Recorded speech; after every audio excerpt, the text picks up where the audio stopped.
Everyone. I am Forester 𝗪𝗔𝗓𝗪𝗧 and 𝗩𝗑𝗧, and today I will be discussing a very important topic under forest production and management, and that is range management. So this short lecture is meant to give you an idea of how I conduct my classes and how I explain concepts in preparation for the professional forester licensure exam. So, ano nga ba ang range management? Bakit ba ito mahalaga, especially in the Philippine context? In our country, marami tayong grasslands, upland areas, at open rangelands na ginagamit for livestock production. But at the same time, these lands also serve other purposes like watershed protection, biodiversity conservation, and even climate regulation. So now, without further ado, let us begin our discussion on range management.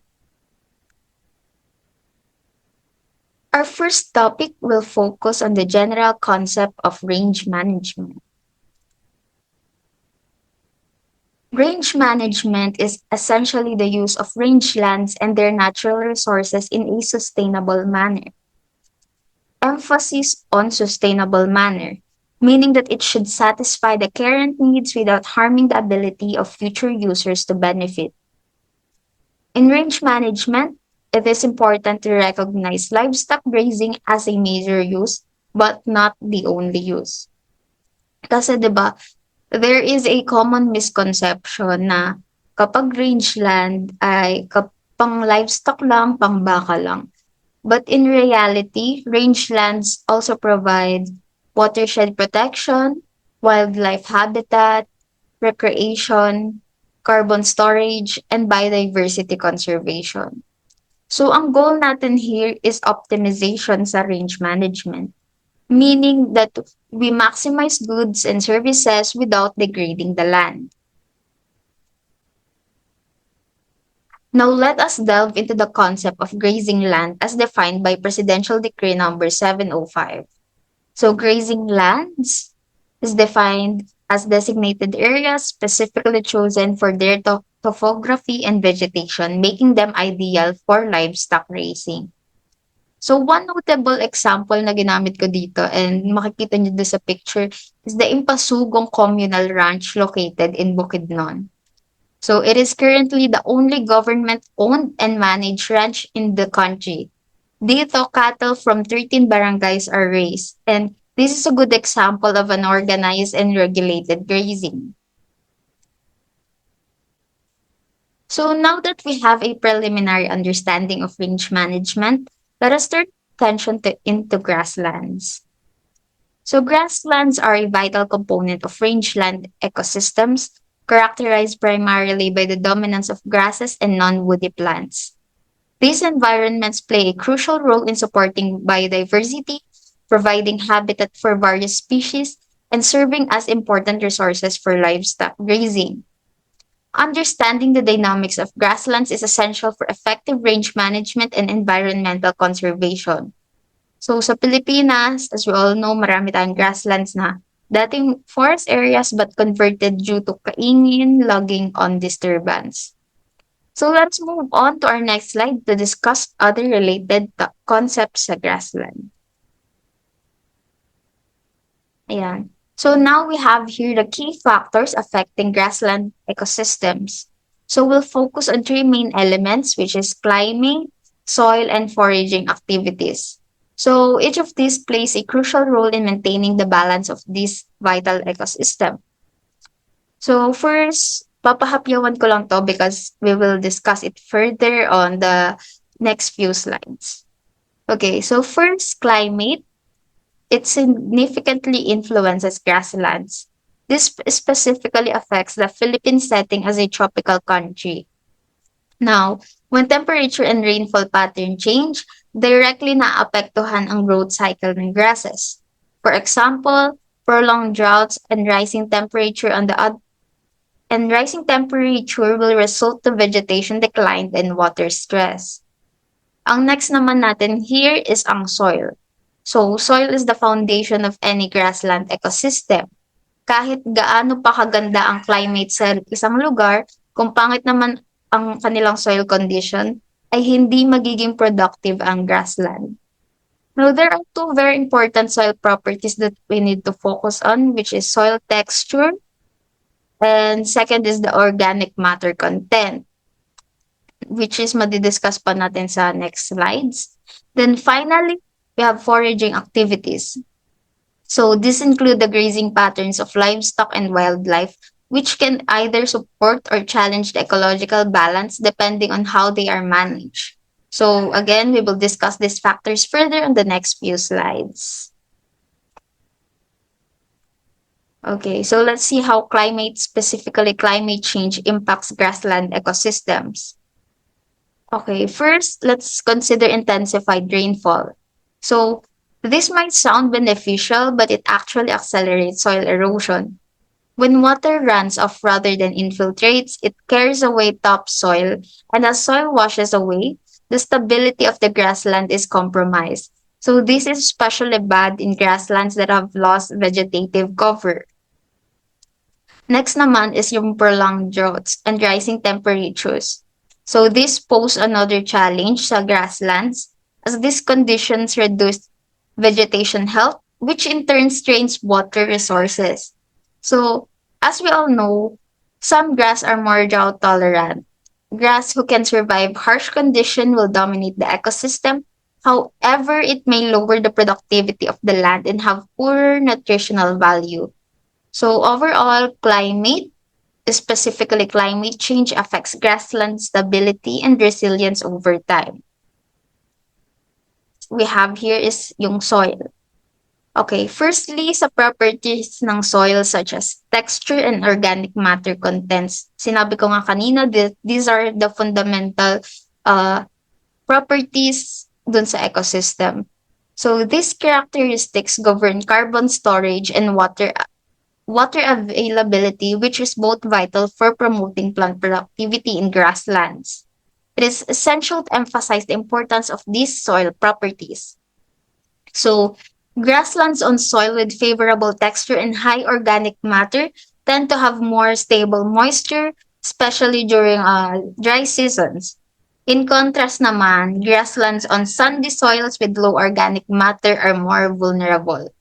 So, grassland soil in the Philippines are commonly acidic and low in phosphorus. Kaya, soil improvement is essential talaga para sa grassland ecosystem sa Philippines. Okay, now we will talk about foraging activities, especially grazing and how it impacts the grassland ecosystem. So grazing is a natural process that can significantly alter vegetation structure. So it affects soil properties as well as influences hydrological cycles, which are crucial for maintaining biodiversity. And when I say na it affects the hydrological cycle, I mean na it directly affects the infiltration process.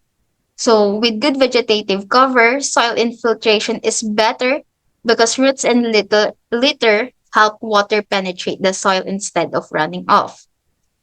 Good vegetative cover also impacts the water holding capacity in grassland.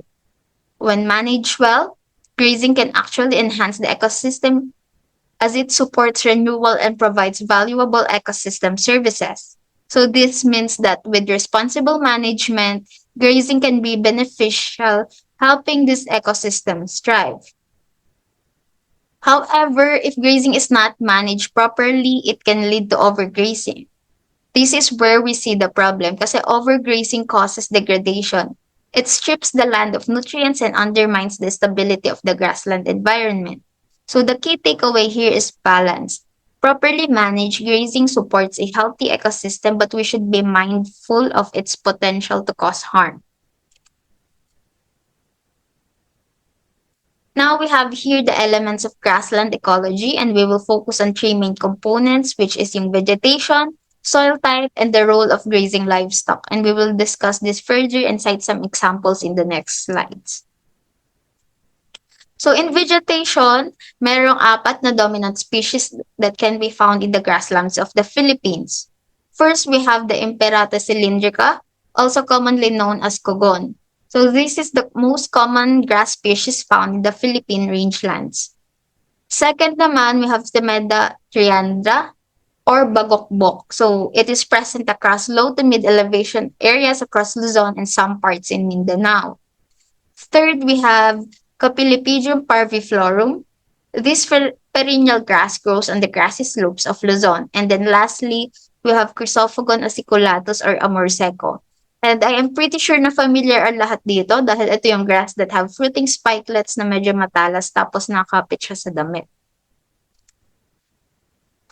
Now, let's talk about the soil type naman. Kanina soil properties, now we have the soil type. So it is essential to note that soils in grasslands are typically acidic and lack in phosphorus, and this presents a challenge but also an opportunity for improvement. Now we have here the most common livestock in the Philippines. First, sa listahan natin is yung cattle. They often graze on mix of grasses, crop residues, and legume leaves. Second, we have the carabao, which is also known as the Philippine water buffalo. And farmers often use pasture grazing or zero grazing when feeding them. We also have goats. However, today, most goats are raised on backyard or smallholder farms. So goat grazing should be managed well since it can lead to overgrazing given that goats can also graze over woody vegetation such as shrubs and trees. And another livestock used by smallholder farmers is sheep, and it is good option for them because and less feed per unit. Lastly, we have here the horse.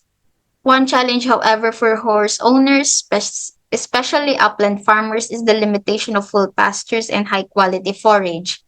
So in their Administrative Order number 9-93, stated doon ang ratio ng horse with grazing land should be 1 horse per hectare.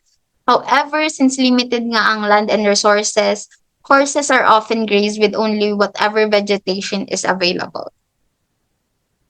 So each type of livestock interacts uniquely with the grasslands. For instance, cattle and carabaos are often used in larger expanses due to their size and grazing habits, while goats and sheep can be more selective grazers. Okay, now that we had our brief lecture, I hope that you can answer the 3-item questions that I prepared. So I will be presenting a question related to the brief lecture I have gave out, each accompanied by 4 answer choices.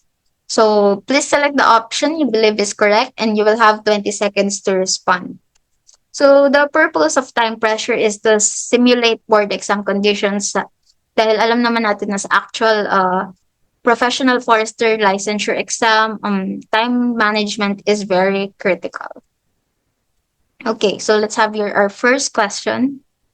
For our first question, when managed properly, this activity helps renew grasslands, but if overdone, it causes degradation. We have A, prescribed burning, B, grazing or foraging, C, fertilization, and D, succession. So we have only remaining 12 seconds here.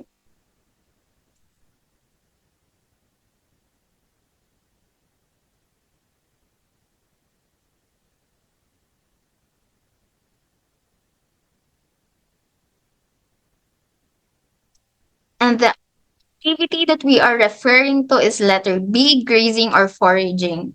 So when grazing is done in a controlled manner, it can actually help maintain the health of grasslands by preventing overgrowth and promoting biodiversity. And nabanggit nga kanina, however, na if grazing is overdone, it can lead to land degradation, resulting in bare patches and soil erosion. Okay, let us now proceed to our next question. Which grass species is the most common in Philippine rangelands? A, napier grass or Panicetum purpureum. B, cogon grass or Imperata cylindrica. C, amor seco or Chrysophagon aciculatus. Or D, bagokbok 𝗪𝗏𝗪𝗏𝗧 triandra.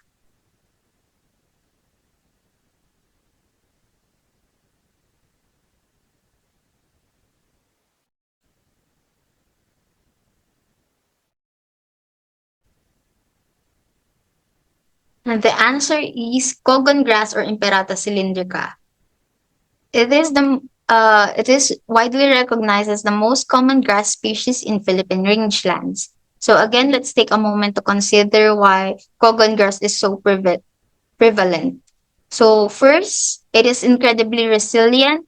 And second, it can thrive even in poor soil conditions, which makes it a dominant presence in these areas. Okay, for our third and final question, this element can lead to soil erosion during intense rainfall or diminished vegetation in times of drought. A, soil, B, climate, C, grazing, or D, vegetation.